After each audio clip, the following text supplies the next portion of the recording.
Olá, o Informe Blumenau Entrevista já está no ar e hoje a nossa conversa é com a deputada estadual Luciane Carminati, que é do Partido dos Trabalhadores. Deputada, obrigado por ter atendido o nosso convite, seja muito bem-vinda aqui. Prazer imenso novamente aqui com você e voltando aqui para Blumenau, onde a gente tem amigos, tem um trabalho feito também e visitando escolas, enfim, uma agenda muito legal. Temos muito a que conversar. Então você que está acompanhando, curta, compartilhe e deixe a sua mensagem, ative o sininho para ser um dos primeiros a receber a nossa notificação quando estivermos com um produto novo no ar. A deputada está em Blumenau para várias agendas, mas a principal dela, nesse começo da semana, é uma audiência pública da Câmara Municipal para debater políticas de combate à violência doméstica e ao feminicídio.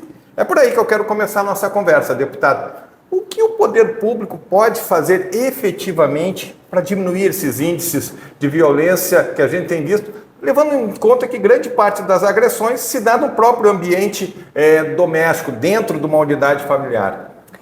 Então, quando a gente fala de violência doméstica, nós estamos falando de em primeiro lugar, de uma cultura, né, uma cultura que é muito forte, vem de várias gerações e vai se perpetuando. E essa cultura, ela na verdade traduz para o feminicídio como a última etapa dessa violência. Mas ela começa antes. Ela começa na medida em que nós temos relações muito frágeis, relações de dominação e de submissão. Então o homem é quem domina, a mulher é quem é submissa. Mulher minha não pode trabalhar fora, mulher minha tem que usar a roupa que eu mando, mulher minha não pode estudar. Olha, quando tem um processo de separação, de rompimento desse relacionamento, é que aí você identifica o tamanho da violência e do autoritarismo.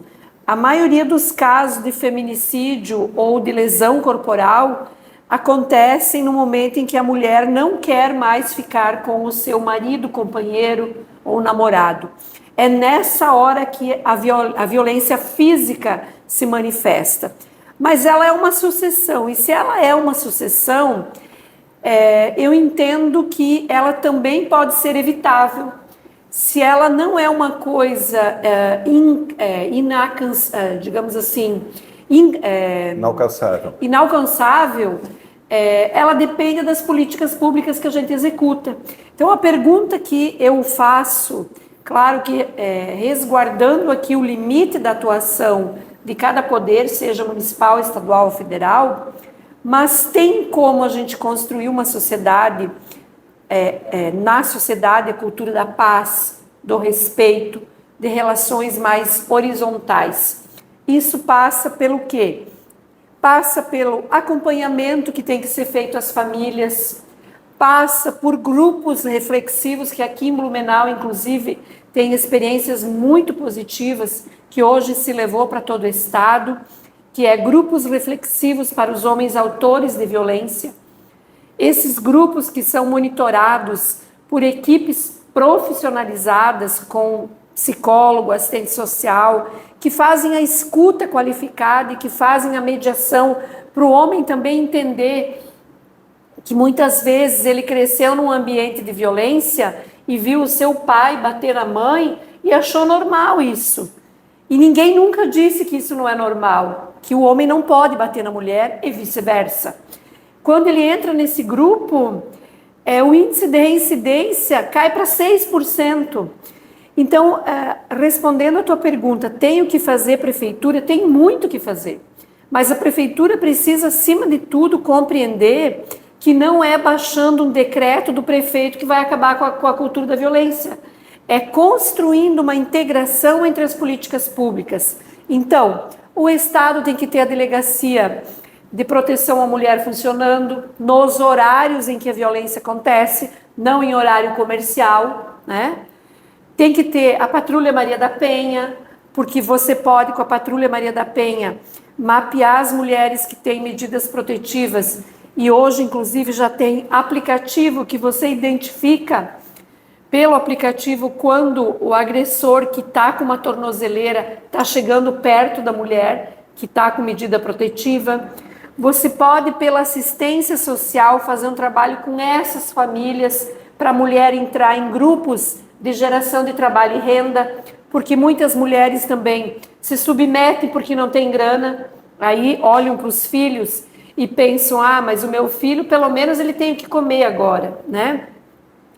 E mais do que isso, eu converso com os servidores da saúde que trabalham nos hospitais e eles dizem, deputada, às vezes as mulheres chegam aqui com dor de barriga e a gente vai olhar mesmo a causa mesmo está ligada à violência contra a mulher, é outra situação.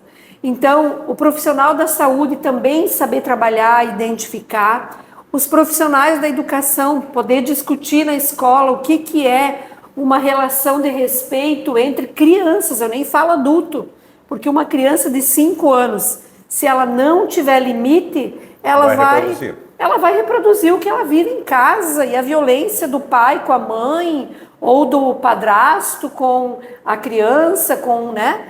Então, respondendo a tua pergunta, dá para fazer muita coisa. O que precisa, em primeiro lugar, é entender que nós estamos lidando com cultura. E quando a gente lida com cultura e com comportamento, não é uma ação que resolve. Não é dar um tiro que resolve. É uma série de ações que precisam ser feitas. E eu tenho chamado a atenção. As igrejas podem ajudar, porque os pastores, pela sua palavra, têm muito poder. O padre, as empresas podem ajudar. Em Chapecó, por exemplo, nós temos a Patrulha Maria da Penha, que visita empresas. Os policiais vão lá e combinam com o patrão para parar 10 minutos, para eles conversarem com os empregados. E aí eles explicam, olha, se você bater na mulher, violência, isso aqui dá cadeia, isso aqui é crime, não pode. Mas não sei o que, a mulher não me obedece. Vamos discutir o que é obedecer, então. Então, quer dizer, a sociedade pode, de diferentes formas, agir sobre esse tema. Um exemplo que a senhora falou até me veio à cabeça também, junto com as crianças, que elas também são um vetor importante, é como se usa a Polícia Militar, o PROERD, na escola, quem sabe, né, para aproximar para essa conversa. Vamos passar para um outro assunto que para mim é muito caro e que eu vejo que é um grande gargalo na educação, que é a sua área, a questão da educação especial. A gente sabe dos diferentes níveis, né, estado, município, até o ensino superior, mas a gente vê que o poder público não dá conta, e parece que cada vez mais tem mais, né, estudantes com algum tipo de deficiência, e eu sei que a senhora também tem brigado com relação a isso, a política do Estado, que se repercute aqui em Blumenau. Blumenau tem um bom exemplo, tem um bom trabalho, mas é infelizmente insuficiente para atender a demanda. Olha, você tocou num ponto que eu agora visitei 2 escolas e nas 2 eu falei disso. Porque hoje o tema da inclusão na educação é um dos temas mais atuais. Nós estamos chegando numa condição, a medicina avançou tanto que hoje a medicina consegue diagnosticar transtornos, né? Que não diagnosticava há anos atrás, e você atribuía isso ao aluno agressivo, indisciplinado. Hoje já tem diagnóstico. Já tem diagnóstico, né? Para vários outros comportamentos, que eu fico muito feliz em saber que quando a gente aposta na pesquisa, na ciência, o resultado vem. Quantos adultos que eu converso que foram diagnosticados com adultos com TEA, adultos autistas, mas que têm 40, 50 anos de idade. E aí quando você pede para eles contarem como é que era a vida escolar, eles choram dos traumas que tem da escola. E não é porque era culpa do professor, é porque não tinha ainda esse diagnóstico. Então, que bom que a gente tem isso. Que bom que nós estamos entrando nas escolas e estamos percebendo as diferenças, que são as diferenças da sociedade. Agora, onde é que está a grande dificuldade? Primeiro, nós temos financiamento muito tímido para esta política. Se a gente pegar mesmo o financiamento da educação, ele não tem um percentual específico para a educação especial. Então, eu entendo que muitos prefeitos têm dificuldade de garantir o profissional, muitos governos têm dificuldade, e o debate que a gente tem que fazer é como que amplia esse financiamento, é um aspecto. Segundo, como que envolve as diferentes entidades e setores, porque quem lida com a inclusão sabe que tem um ditado que eles utilizam muito: nada sobre nós sem nós. Ou seja, não sou eu, a deputada Luciane, que tenho que dizer o que cabe a um deficiente visual ou uma pessoa com paralisia cerebral ou síndrome de Down ou um autista, seja suporte 1, 2 e 3. Eu posso propor, mas eu tenho que escutá-los e eles têm o direito de falar. Então, hoje, o nosso grande desafio é juntar tudo isso. Capacidade de escuta, então nós temos que dar visibilidade. Para ter uma ideia, dia 2 agora é o dia de conscientização sobre o autismo. E aí, na minha equipe do mandato, a gente estava em dúvida o que a gente ia colocar nas nossas redes. E eu disse o seguinte: eu não vou falar sobre isso com propriedade, eu quero abrir as minhas redes para as pessoas falar. Então, a gente vai, a partir do dia 2, ter pai, mãe, o próprio autista falando, o professor falando, que eu acho que é isso mesmo. E deixa eu botar, né, mais uma farinha nessa conversa, que eu vejo, tem dois problemas grandes e um leva ao outro. Uma é a questão da formação dos profissionais atualmente, e aí vai ao encontro da falta de valorização desses profissionais. Porque eu não sei como é que está no estado, mas aqui em Blumenau, por exemplo, a grande maioria dos educadores especiais é ACT.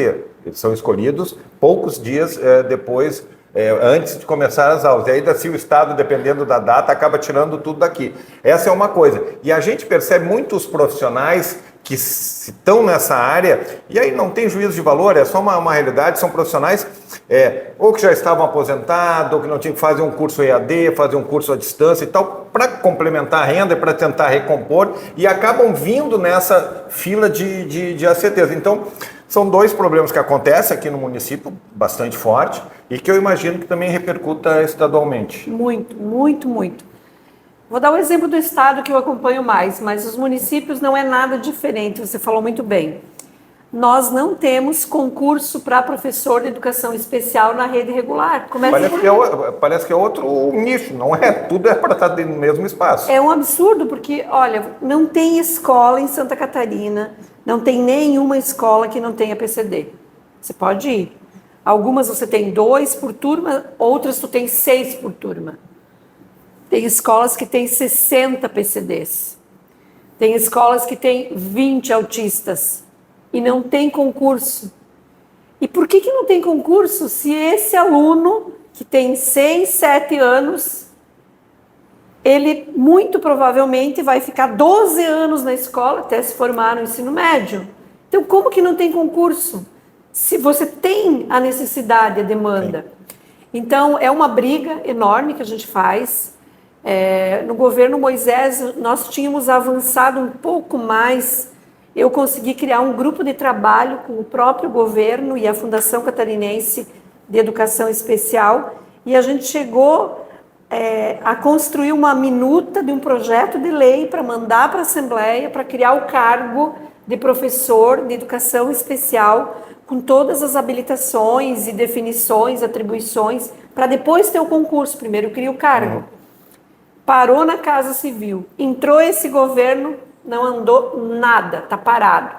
Então, se você não tem o cargo no Estatuto do Magistério, que é o quadro efetivo, você não tem a figura do segundo professor, você não tem carreira, você não tem uma política de continuidade. Cada ano é um professor. Segunda situação, a educação especial é diferente do português, da matemática, da história, porque você aprende lá na academia o currículo, né, o que você tem como licenciado de história, o que você tem que ensinar. Quando você pega uma pessoa com deficiência, olha o leque de deficiências que tem. É enorme. Então, veja bem, a própria formação para a educação especial A falta dela é gravíssima, mas mesmo a educação especial, se você tem o graduado, se não tiver formação continuada, permanente, em serviço, também não dá conta. Então é uma política que eu diria que a gente tem tudo para construir e tem muita gente boa, muito profissional, muito pesquisador. A academia tem vários profissionais excelentes aqui no nosso estado, mas isso tem que chegar na escola. E só para quem conhece bem essa realidade, sabe qual é o drama de a cada ano, com professor de educação especial ACT, a cada ano é que tem um problema de uma criança com autismo, com alguma comorbidade nesse sentido, ter professor novo se renovando, como é que é difícil isso. Vamos para outro assunto, sobre a questão do magistério. A senhora citou agora há pouco o governador Moisés elevou o piso do magistério, aí tinha uma pendência com relação à compactação, né, das diferentes funções ali. O governador Jorginho fez um projeto de lei, mas mesmo assim não foi bem recebido ainda pela categoria, e a gente percebe que tem uma mobilização do sindicato, né, dos professores, cobrando algumas demandas. Se eu não me engano, teve uma assembleia recentemente, se não me engano foi semana passada, cobrando, fazendo cobranças fortes para o governo do estado. Como é que está essa situação? O que a senhora vê de avanço e ainda de coisas que ainda tem que caminhar? Então, vou falar de avanços e de desafios que a gente tem. E vou falar desse governo agora porque é com quem a gente está nesse momento dialogando. O governo Jorginho fez uma propaganda de descompactação da tabela. Não é verdade. A tabela, eu visitei uma escola agora aqui em Blumenau, 5 ou 6 professores novos que entraram nesse concurso. O salário deles é praticamente o mesmo de outro que está se aposentando. Então, está compactada a tabela. O que o Jorginho fez o ano passado, que foi positivo, é que ele, pela primeira vez, reconheceu o piso do magistério na carreira. Então, ao invés de você ter lá, vamos imaginar agora o piso é 4.800, mas um professor ganhava como piso 3.500 e esse 1.300 ele dava como complemento, na aposentadoria você perde. E você perde também sobre as gratificações, que são as promoções que os professores têm pelo tempo de serviço. Se você perde, significa que não está incorporado, ele incorporou. Então, o ano passado, esse valor do piso, ele entrou como base na carreira. Por que eu digo que durou só 3 meses? Porque isso foi em outubro e agora, em janeiro desse ano, já teve a elevação do piso de 6,2. Então, aquele ganho que teve lá atrás durou 3 meses, nós já estamos de novo com o piso em Santa Catarina abaixo do piso nacional e apenas como complementação de renda. O que tem do ano passado para cá? O governador se comprometeu em colocar todo o recurso do Fundeb, que é o que financia a educação, sendo que no mínimo 70% para a folha de pagamento, no mínimo. Ele se comprometeu publicamente no dia 15 de outubro, dia do professor, em colocar este ano todo o recurso, 100%, para a folha de pagamento. Isso já dá diferença. Mês de janeiro já deu 500 milhões de diferença. Só que ele ainda não colocou. Então, a categoria hoje está em qual situação? Teve uma assembleia semana passada, o governo ofereceu 9% de reajuste, parcelado, se não me enganar, em 3 vezes. A categoria rejeitou. Primeiro, porque o acumulado atrasado é 23. Os professores estão sem receber reajuste desde 2021. O último foi o do Moisés. De lá para cá não teve mais nada, somando da 23. Então, eles não aceitam 9. E nós esperamos que o governador cumpra com a fala que fez de colocar toda a grana para a folha de pagamento. Então, esse é o impasse hoje. Não sei o que vai ser daqui para frente, vai depender da decisão da categoria. Vamos mudar um pouquinho o nosso assunto. O seu partido, né, o Partido dos Trabalhadores, tem uma discussão importante nesse primeiro semestre, que é a escolha do novo comando, do novo diretório. Como é que a senhora está Está vendo as discussões? No primeiro momento, um colega seu, inclusive, colocou o seu nome para ser candidato, o Padre Pedro. Tem o nome do Décio Lima, que vira e mexe sempre está ali, e hoje, acredito que também novamente está cotado. Como é que está essa discussão interna dentro do Partido dos Trabalhadores? Então, o PT é um dos partidos que mais exerce a democracia interna, né? A gente escolhe... Mas entre tapas e beijos. Muitos Às tapas. vezes, muito mais tapas que beijos. Poucos beijos. Mas, enfim, a gente aprendeu no debate político, né, a escolher quem mais nos representa na direção. E é natural que dentro do PT, e eu acho que todos os partidos têm isso, você tem com quem você se identifica mais.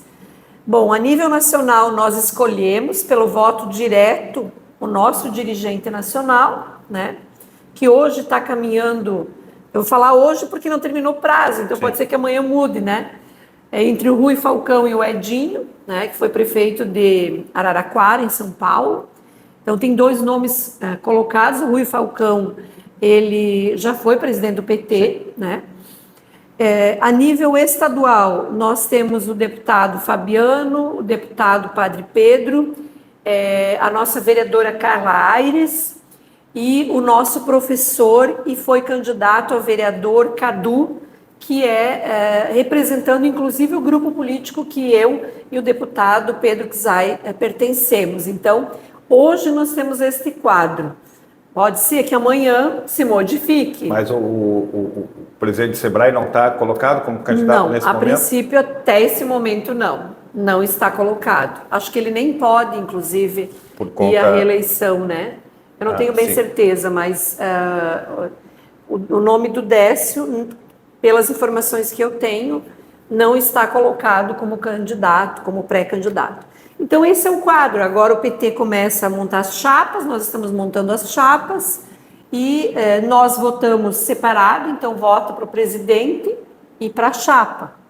Muita gente vota para um presidente e para outra chapa, isso pode acontecer.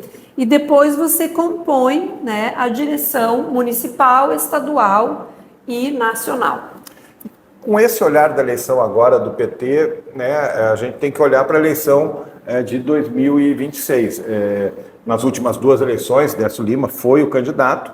Na eleição passada, surpreendentemente, foi para o segundo turno, acabou tendo o resultado que se esperava no contexto da eleição que estava comandada. Mas como é que a senhora vê as possibilidades do PT na eleição do ano que vem, em especial para o governo do Estado, depois a gente fala também do parlamento, que está se desenhando para novamente ser uma eleição entre direita e direita, com a diferença que parece que a direita está entendendo a leitura e não vai se fracionar como se fracionou na última campanha estadual.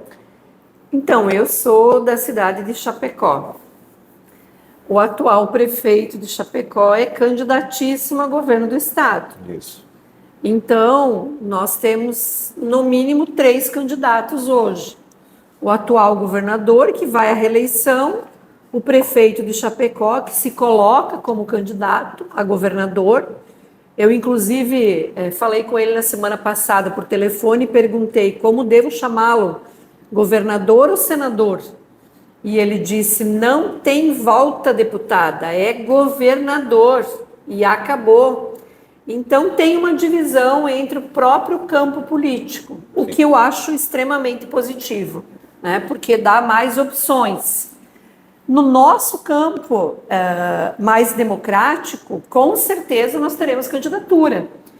E me parece que isso é muito positivo, porque dado ao quadro, se fosse uma candidatura só no campo da direita e outro no campo mais democrático, nós teríamos um jogo bem definido, né?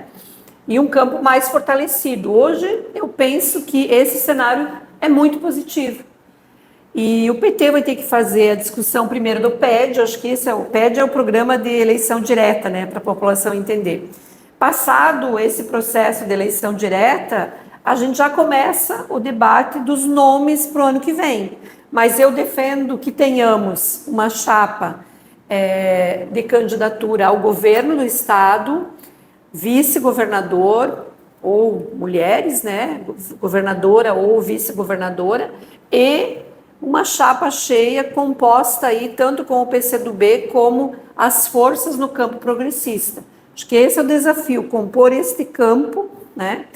E além desse cenário, o que eu vejo é que tem um movimento muito bom quando a gente vai olhar os possíveis nomes de candidatura a deputado estadual, como eu, tem muita gente querendo ser candidato a deputado, que mesmo em Blumenau tem o Jean, que é pré-candidato a deputado estadual. Em Joinville nós temos a Vanessa, que se elegeu vereadora, pré-candidata a deputada estadual. No Oeste nem se fala, na Serra, enfim. Nós temos condições hoje de ampliar a chapa de eleitos, tanto estadual como federal, na minha avaliação. E quem seria o nome do PT do governo do Estado? Quais seriam os nomes colocados aí? E, lembrando que nas últimas duas situações acabou não se concretizando um nome que fizesse um contraponto ao Décio Lima. Eu acho que é uma construção que tem que ser feita. Inclusive, a minha defesa é de ter um campo que a gente consiga aglutinar um campo popular. Isso quer dizer que não precisa ser uma chapa de 4 nomes do PT. Não precisa ser. Estou falando aqui de governador, vice e 2 senadores. Pode ser composto isso, né? Mas me parece que o nome muito natural é o nome do Décio. Por quê? Porque o Décio foi mais longe do que outros já foram. E a gente precisa reconhecer. E o Décio Lima está fazendo um trabalho excelente no Sebrae, reconhecido, né? A gente só tem notícias boas, então acho que é um quadro que vem com muita força também para compor a chapa do ano que vem. Deputado, estamos encerrando o nosso bate-papo. Duas perguntas aí, pai bola. Sua avaliação do governo Jorginho Melo. É difícil responder. Por quê? As áreas que eu acompanho são áreas muito... que tem muito para construir. Educação, cultura, assistência social, política para as mulheres. Educação, tem muita crítica à política educacional do Estado e uma expectativa grande em relação ao governo, que não foi atendida. Na cultura, nós tivemos um monarquista até pouco tempo que deixou uma tragédia naquela fundação e nós estamos vendo editais atrasados, a política cultural não anda e o pior de tudo, censura. Conforme a cor dos olhos, que não é dos olhos, tem recurso. Então não dá para fazer política cultural desse jeito. Na assistência social, nós praticamente não temos equipe e orçamento. Como é que tu faz política social sem equipe e sem orçamento? Enfrentamento à violência contra a mulher, nós temos uma gerência com uma pessoa. Então, minha crítica é enorme em relação a isso. Eu penso que o governo centraliza demais as coisas, os secretários mesmo reclamam que não tem poder de decisão, acho que estão muito amarrados. Tem muita coisa que o governo Jorginho responde e nem ele sabe que está respondendo, que está ruim. Então, eu acho que é um governo que tem dinheiro na conta, mas falta política pública na rua. E agora, para encerrar, sua avaliação do governo Lula, mas eu queria lhe pedir, não somente no comparativo com o governo anterior, do ex-presidente Jair Bolsonaro, mas com o sentimento das ruas aí, com a questão da economia, com essas coisas todas que estão acontecendo no Brasil. Qual é a sua avaliação? Nós temos um desafio no governo federal que é traduzir todas as conquistas e programas e ações para que a população enxergue isso. Eu fico muito indignada quando alguém reclama do preço da gasolina. Parece que as pessoas esqueceram quanto que era a gasolina. Eu já paguei muito mais caro no governo anterior. Mas está caro. Mas continua caro. Continua caro. O que eu quero dizer com isso? Se você pegar qualquer área, você pode pegar qualquer área, pode pegar a política habitacional, você pode pegar a área da cultura, nem ministério nós tínhamos, os recursos que os municípios estão recebendo de editais, o Estado. Se você pegar a política para as mulheres, se você pegar no SUS os programas, farmácia popular, isenção de de pagamento, né, medicamentos a custo zero. Quando você pega tudo isso aqui, você compara, não tem comparação. Mas aí a gente pergunta, mas por que então que as pessoas não aprovam esse governo em níveis melhores? Sendo bem honesta aqui como deputada do PT. É porque hoje nós não vivemos mais o Brasil que a gente vivia no governo Lula 1 e 2. É outro país. As redes sociais têm uma influência imensa. As pessoas estão lendo menos, pesquisando menos e lendo menos jornal. As pessoas vão mais no grupo do WhatsApp, que muitas vezes é fake news e é tendencioso. E a gente viu as forças das Big Techs na eleição do Trump. Isso me preocupa, porque a gente está vendo a tragédia que está sendo esse governo agora, né? Eu tenho amigos que moram no México, que trabalham em empresas americanas, estão todos desesperados e votaram para o Trump. Mas agora estão desesperados por quê? Porque os empresários estão inseguros, se mantêm seus negócios, porque todo dia é um bombardeio para cima de alguma coisa e volta atrás, então gera insegurança. O que eu quero dizer com isso? As Big Techs ajudaram a eleger o Trump. As Big Techs são as donas do Facebook, do Instagram, do X, tudo. Nós estamos muito vulneráveis a isso. Eu acho que o nosso governo tem que avançar nessa tratativa. Nisso nós precisamos avançar muito. Eu não tenho dúvida que no ano que vem, 2026, o nosso presidente Lula vai ser reeleito. E eu não tenho dúvida por quê. Porque na hora H mesmo, você vai ter que optar entre voltar para trás e correr o risco de perder tudo que tu tem, ou de você avançar num governo democrático que quando perde uma eleição não quebra tudo como fizeram o 8 de janeiro. Então a gente vai optar por um governo democrático, a gente vai optar por isenção do imposto de renda, a gente vai optar por escola pública, por universidade, nós vamos optar por isso. Mas tem uma caminhada que o meu governo tem que ajudar a entregar o resultado para a população. Esse 1 ano e 6 meses tem que ser um ano de entrega para a população. Maravilha. Deputada estadual Luciane Calinati, do PT, obrigado pela entrevista, boa estada aqui em Blumenau. Muito obrigada pela oportunidade, um abraço a todos vocês. Se gostou da entrevista, curta, compartilhe, comente, ative o sininho para receber sempre em primeira mão quando a gente postar um vídeo. Esse é o Informe Blumenau também abrindo espaço quando vem lideranças de outras regiões de Santa Catarina aqui para a nossa região. Um grande abraço, até a próxima.